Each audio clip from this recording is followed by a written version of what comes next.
A self-driving vehicle's control system is mostly wires, sensors, and code. That's perfectly sufficient for recognizing signs, road markings, and curbs. But is there some kind of philosophical module in there at all? Does it have a favorite color?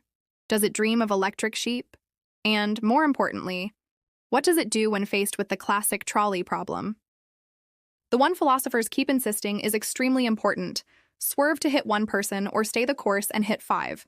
It is a persistent headache for AI ethicists, and now just another programming task for autonomy engineers. Philippa DLM decided to take a more radical approach. If a vehicle is expected to make moral decisions, perhaps code alone isn't enough. Perhaps it needs something biological. That's how the prototype Unit J5 came to exist. From the outside, it looked like a normal autonomous electric car. Inside, instead of a standard control unit, it ran on a lab-grown neural organoid, a small colony of living cells wired directly into the sensors and actuators. Effectively, a miniature brain. In the documentation, this was described as a biological ethical decision module. Marketing preferred the term intuitive intelligence. The engineers called it, "Are we seriously turning this on?" The first tests were straightforward: a simulation. On one path, a priceless Ming vase. On the other, a lifetime supply of premium motor oil.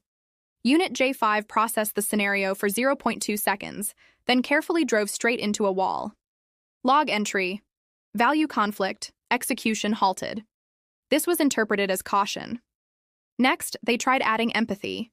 The system was shown videos of kittens, followed by footage of fresh paint being scratched with a key. The idea was to teach it to value life and its own paintwork.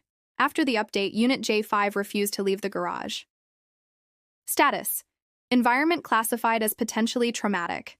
It also began generating short audio signals in a minor key. The department listed this as a side effect. The following phase focused on economics. Each pedestrian was assigned a social utility score: profession, tax history, follower count, average engagement. In theory, the vehicle would minimize total loss.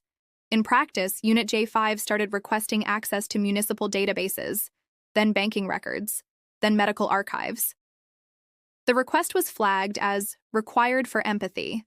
In one test, it chose to save a stray cat instead of a finance director. System note: subject produces higher aggregate happiness. No one argued with that. Another approach emerged by accident. During a late-night run, someone left a lab pass with an RFID tag on the dashboard. The system began consistently favoring routes that passed near the tag. It turned out the organoid responded to simple reward signals. The next firmware update introduced what they called a behavioral anchor. In ambiguous situations, the vehicle would drift toward the nearest positive stimulus. Officially, this was described as an adaptive heuristic under moral uncertainty. In practice, the car simply went toward whatever it liked. In several trolley problem scenarios, Unit J5 just pulled over and waited for instructions. Eventually, they stopped trying to count people. The system simply brakes and reduces the impact speed. That turned out to be the solution. Since the biological module turned out to be unnecessary for driving, Philippa DLM began testing it in healthcare. After all, the same situation comes up there: one healthy person, 5 patients. Thanks for watching. And remember to subscribe for more peeks into the bizarre world of tomorrow's technologies. See you next time.